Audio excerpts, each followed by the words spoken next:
앵커 여야가 국군기무사령부의 이른바 계엄령 문건을 두고 공방을 이어갔으니 더불어민주당은 자유한국당이 돈 없는 물타기로 군 개혁을 가로막았다고 비판했지만 한국당은 과거 노무현 전 대통령 탄핵 전국대에도 기무사가 대응 문건을 만들었다며 정부와 여당이 정치적 술책을 부리고 있다고 맞섰습니다. 국회로 가보겠습니다. 조태현 기자, 어제 한국당이 고 노무현 전 대통령 때에도 기무사가 대응 문건을 만들었다고 주장했는데요. 이를 두고 오늘도 공방이 이어졌죠. 기자, 더불어민주당은 한국당이 돈 없는 물타기에 나섰다고 역공을 펼쳤습니다. 추미애 대표는 공당의 원내대표가 가짜뉴스를 유포하고 군인권센터 소장 개인의 취향을 비하하는 발언까지 했다며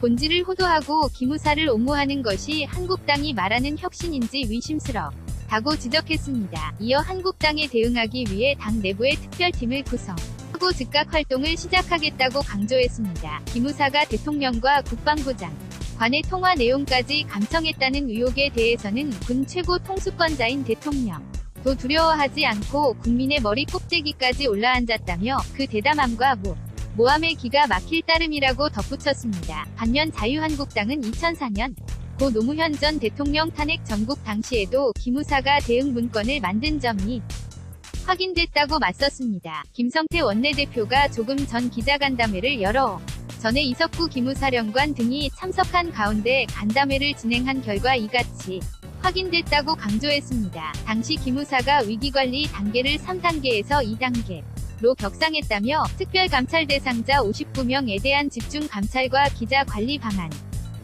물론 군 병력의 수도권 이동사항, 첩보 수집 활동 강화 등의 문건을 작성했다고 주장했습니다. 계엄령이나 위수령이 언급되진 않지만 위기 대응 지침이라는 점에서는 계엄령 문건과 크게 다르지 않다는 주장입니다.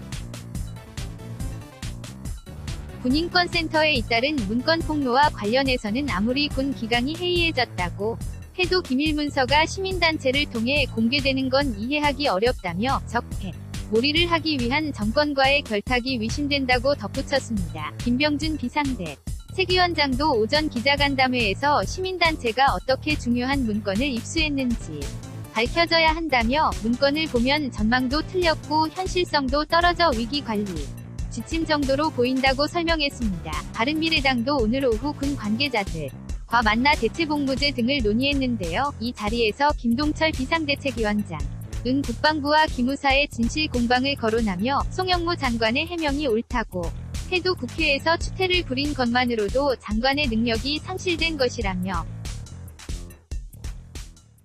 송 장관이 거취를 서둘러 결정해야 한다고 압박했습니다. 지금까지 국회에서 YTN 조태현, CHOTH_YTN.co.kr 입니다.